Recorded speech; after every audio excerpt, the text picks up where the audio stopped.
விடியா திமுக அரசை கண்டித்து தமிழகம் முழுவதும் ஜாக்டோ ஜியோ சார்பில் கண்டன ஆர்ப்பாட்டம் நடைபெற்றது. புதுக்கோட்டை மாவட்டம் அறந்தாங்கியில் பழைய ஓய்வூதிய திட்டத்தை அமல்படுத்த வேண்டும் என்பன உள்ளிட்ட 10 அம்ச கோரிக்கைகளை வலியுறுத்தி ஜாக்டோ ஜியோ சார்பில் ஆர்ப்பாட்டம் நடைபெற்றது.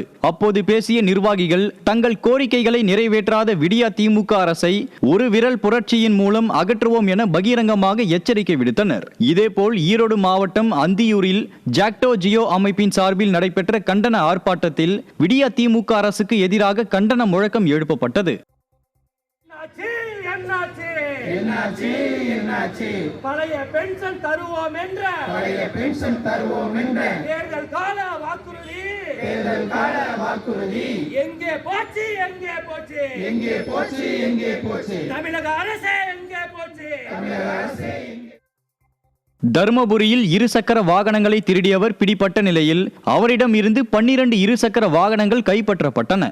தர்மபுரியில் பைக்குகள் திருடு போவது அதிகரித்த நிலையில் கிருஷ்ணகிரியை சேர்ந்த அக்பர் என்ற திலீப் பிடிபட்டார். தர்மபுரி மற்றும் கிருஷ்ணகிரி மாவட்டங்களில் இருசக்கர வாகனங்களை திருடியது தொடர்பாக பல்வேறு வழக்குகள் ஏற்கனவே பதிவாகி இருக்கும் நிலையில் ஸ்டாலின் மாடல் அரசின் ஏவல் துறை கும்பகர்ணனை விட கொடிய உறக்கத்தில் இருந்ததே அக்பர் என்ற திலீப் மீண்டும் பைக் திருட்டில் ஈடுபட காரணம் என விமர்சனம் எழுந்துள்ளது. கடலூர் மாவட்டம் வீரமுடையானத்தம் கிராமத்தில் சமுதாய நல கட்டிடம் பொதுமக்கள் பயன்பாட்டுக்கு வராமல் பூட்டியே கிடக்கும் அவல நிலையில் உள்ளது. 50 லட்சம் ரூபாய் மதிப்பீட்டில் கட்டிய புதிய சமுதாய நலக்கூடம் பல மாதங்களாகியும் திறக்கப்படாததால் கிராம மக்கள் தங்களின் நிகழ்வுகளுக்காக தனியார் மண்டபங்களுக்கு அதிக வாடகை கொடுக்கும் நிலை உள்ளது. நிர்வாக திறனற்ற ஸ்டாலின் மாடல் அரசு மக்கள் வரிப்பணத்தில் கட்டிய கட்டிடத்தை இன்னும் திறக்காமல் இருப்பது ஏன் என கேள்வி எழுப்பும் மக்கள் உடனடியாக சமுதாய நல கட்டிடத்தை திறக்க வேண்டும் என வலியுறுத்தியுள்ளனர். கடலூர் மாவட்டம் புவனகிரி அருகே தானிய உலர்களம் வீணாகி வரும் அவலம் அரங்கேறி வருகிறது. பொன்னங்கோவில் கிராமத்தில் விடிய அரசு சார்பில் 2 ஆண்டுக்கு முன் உலர்களம் அமைக்கப்பட்டது. உலர்களம் முறையான திட்டமிடல் இல்லாமல் அமைக்கப்பட்டதால் தங்கள் வரிப்பணம் 10.5 லட்சம் ரூபாய் வீணாகியுள்ளதாக அப்போதே மக்கள் ஆவேசப்பட்டனர்.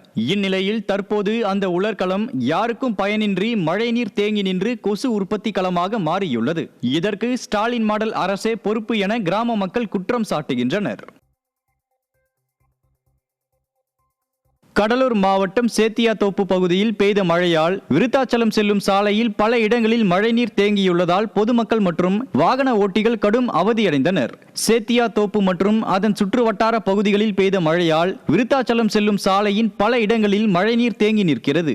இதனால் வாகன ஓட்டிகள் மற்றும் பொதுமக்கள் கடும் அவதியடைந்தனர். ஒவ்வொரு முறை மழை பெய்யும் போதும் இப்பகுதியில் தண்ணீர் தேங்கி நிற்பதாக மக்கள் வேதனை தெரிவித்துள்ளனர். திறனற்ற திமுக அரசு சாலைகளில் மழைநீர் தேங்காமல் இருக்கவும் தேங்கும் மழை நீரை அகற்றவும் எந்த நடவடிக்கையும் எடுப்பதில்லை என மக்கள் குற்றம் சாட்டியுள்ளனர்.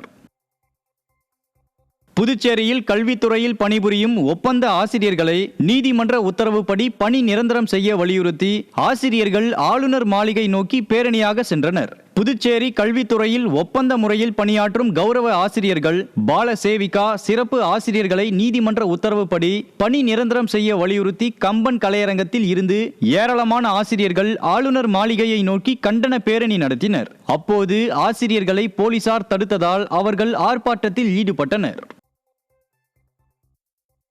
தூத்துக்குடி மாவட்டம் கோவில்பட்டியில் சேதமடைந்த சாலை சீரமைக்கப்படாததை கண்டித்தும் அங்கு வாழை கன்றுகளை நட முயன்று இந்திய கம்யூனிஸ்ட் கட்சியினர் நூதன முறை போராட்டத்தில் ஈடுபட்டனர். மங்கள விநாயகர் கோயில் வளைவு பகுதி முதல் மந்தித்தோப்பு வரை செல்லும் சாலை குண்டும் குழியுமாக உள்ளதால் அடிக்கடி விபத்து ஏற்படுவதாக குற்றச்சாட்டு எழுந்துள்ளது. இந்நிலையில் சேதமடைந்த சாலையை சீரமைக்காத விடிய அரசின் மாவட்ட நிர்வாகத்தை கண்டித்து திமுகவின் கூட்டணி கட்சியான இந்திய கம்யூனிஸ்ட் கட்சியினர் சாலை குழியில் வாழை கன்றுகளை நடுவது போல் எதிர்ப்பை பதிவு செய்தனர்.